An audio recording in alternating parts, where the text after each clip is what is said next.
पैदा हुआ वसीम तो शैतान ने कहा, लो आज हम भी साहिबे औलाद हो गए।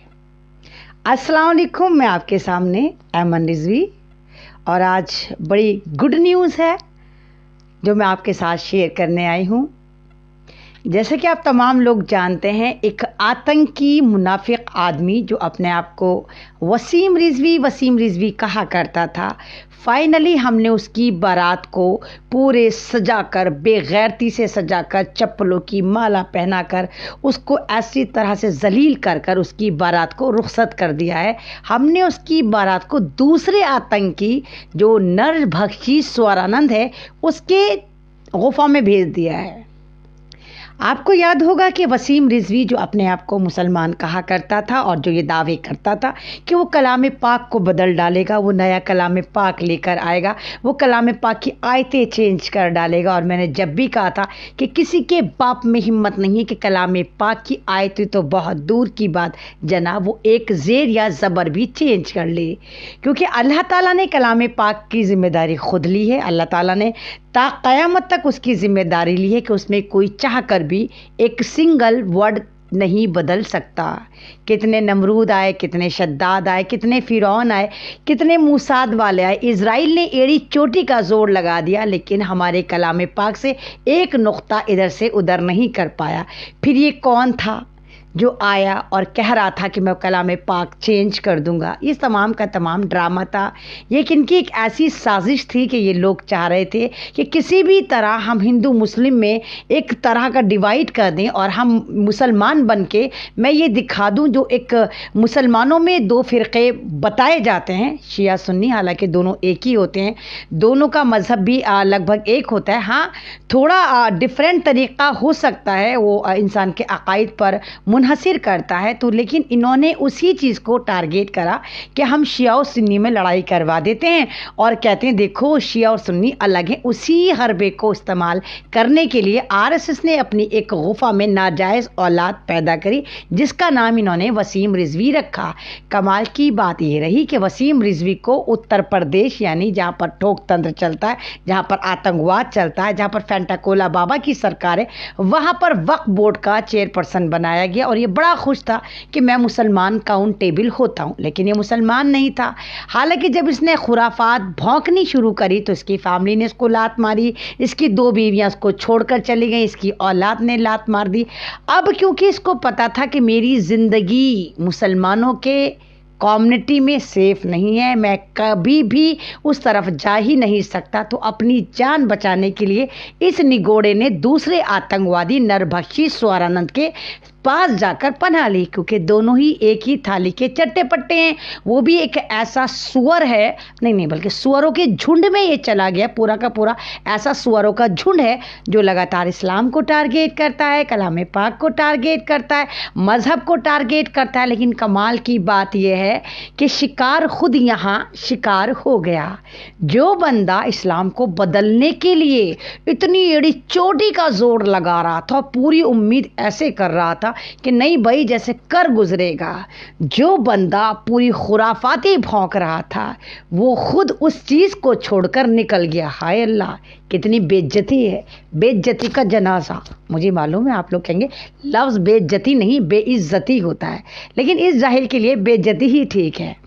तो आज वसीम रिजवी फाइनली हिंदू हो गया है। वसीम रिजवी ने इस्लाम को छोड़ दिया है उसके बगौल, जबकि हम तो शुरू से कहते चले आ रहे हैं कि वो इस्लाम में था ही नहीं। मैं तो कितनी बार आपके सामने बोला, लाइव में कितनी बार बोला कि वसीम रिजवी तुझे जो भौंकना है तू भौंक, लेकिन हमारा नाम जो है वो वसीम रिजवी जो एक मुस्लिम नाम है वो हमें लौटा दे। और वसीम रिजवी ने मेरी इस बात को मानते हुए हमारा नाम हमें दे के नरभक्षी स्वरानंद का जाकर भाई बन गया।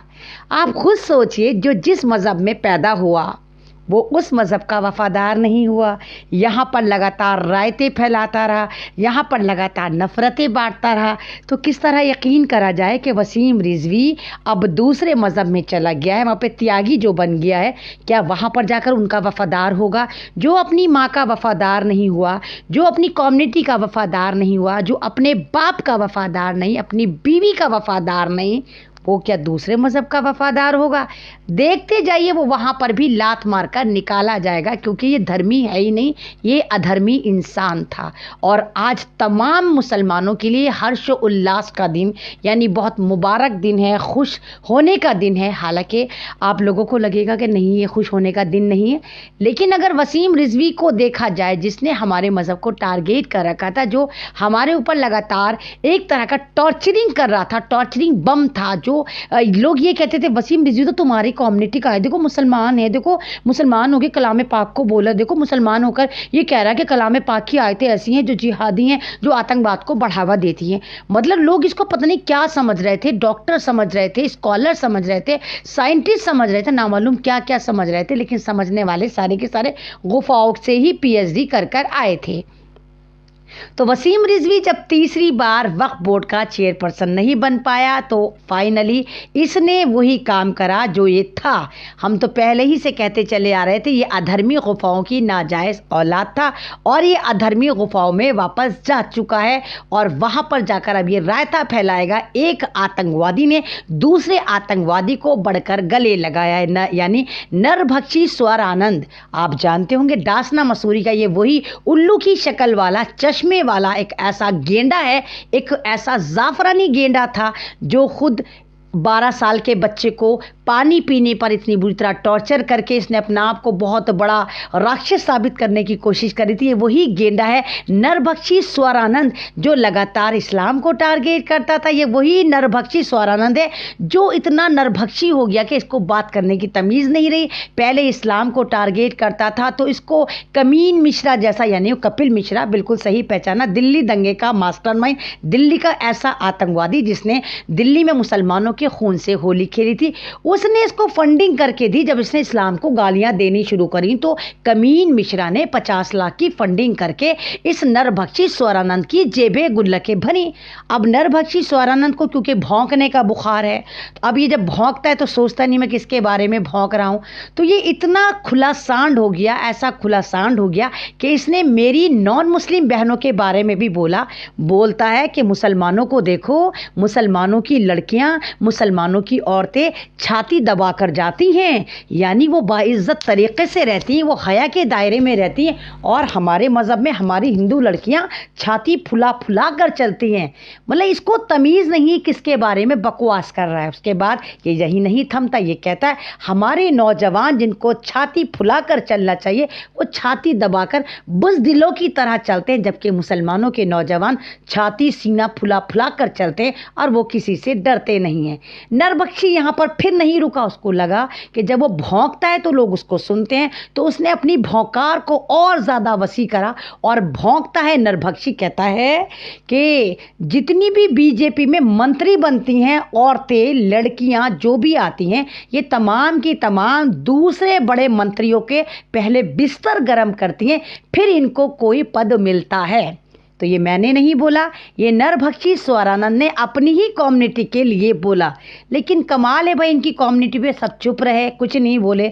हालांकि हमारे बारे में इसने बोला तो हमने देखिए इसके साथ क्या मामला करा। हमने इसके ऐसी ऐसी जगह से लात मारी कि आज ये हमारे मज़हब को छोड़कर हमारा नाम वापस कर कर यहाँ से जा चुका और इंशाल्लाह जहन्नुम का ईंधन बनेगा। और जो ये चाहता था, नफरतें बांटना चाहता था, तो एक आतंकवादी का दूसरे आतंकवादी के साथ मिलन बहुत धूमधाम से हुआ, डासना मसूरी में हुआ, और तमाम दुनिया ने देखा और तमाम दुनिया के मुसलमान जितने भी ईमान कामिल वाले हैं वो बड़े खुश हैं कि आज हमारा मज़हब एक ऐसे आतंकी से, एक ऐसे नरभक्षी से, एक ऐसे दोगले इंसान से पाक साफ हो गया जो पूरा का पूरा इस्लाम की ओढ़नी ओढ़कर इस्लाम पे नहीं था, एक पूरा का पूरा यजीदी सोच वाला था, एक यहूदी सोच वाला था जो इस्लाम को सेंध लगा रहा था। आज वो इस्लाम से बर्खास्त हो गया।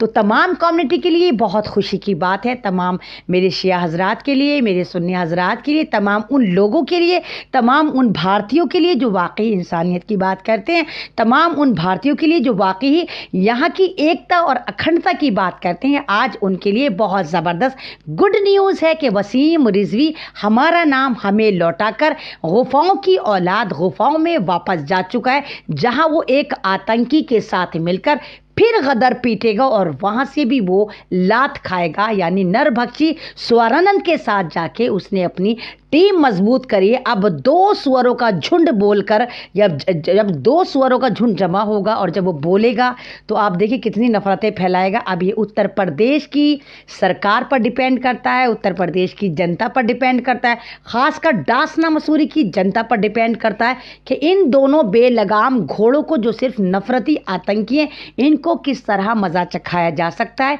इनको मज़ा चखाएं, इनको डासना मसूरी से ऐसी ऐसी जगह से लात मारें कि ये वहाँ पर ना नज़र आकर किसी ऐसी गुफा में मूत्रो कोला पीते हुए नज़र आएं और ऐसी जगह चले जाएं जहाँ पर ना ये दीन की बात करें, ना दुनिया की बात करें, ना हिंदू मज़हब की बात करें, ना ये भारत के माहौल को ख़राब करने की बात करें। तो बस यही है कि मुद्दई लाख बुरा चाहे तो क्या होता है, मुद्दई लाख बुरा चाहे तो क्या होता है, वही होता है जो मंजूर खुदा होता है। आज इस्लाम की लाज हमें मिल गई, आज इस्लाम की लाज रह गई और वसीम रिजवी गू खाकर इस्लाम से खारिज हो गया और आज इसने खुद कह दिया कि नहीं, मैं इस्लाम के अंदर दाखिल नहीं हूँ। ये एक त्यागी मज़हब में चला गया है और इसने अपना धर्म परिवर्तन कर लिया है और ये एक ऐसा धर्म परिवर्तन है जहाँ हम और हमारा समाज बहुत ज़्यादा खुश है कि खस कम जहाँ पाके एक ऐसी गंदगी हमारे मज़हब से साफ़ हुई कि जिसने हमारी ज़िंदगियाँ हराम कर रखी थी, हमारा नाम चुरा कर हमें बदनाम कर रहा था और आज ये हमारे मज़हब से दफ़ा होकर दूसरे मज़हब में जाकर रायता फैलाएगा। आप इंतज़ार करिए कि उस मज़हब से भी इसको कितनी जल्दी लाते पड़ती हैं। शुक्रिया, अल्लाह हाफिज़। लाइव अच्छा लगता है तो आप तमाम लोग इसको शेयर करें, मेरी आवाज़ को बुलंद करें। आज बहुत खुश हूँ मैं क्योंकि वसीम रिजवी पर सबसे ज़्यादा अगर लाइव बनाए और रिपोर्टिंग करी, इंटरव्यूज़ दिए तो वो मैंने करे और इसको मैंने छठी का दूध ऐसा याद दिलाया कि ये हमारा नाम वापस करके गुफा में वापस जा चुका है। शुक्रिया आप तमाम लोगों का कि बेवक्त मेरे साथ जुड़े। शुक्रिया MD गुड्डू साहब, शुक्रिया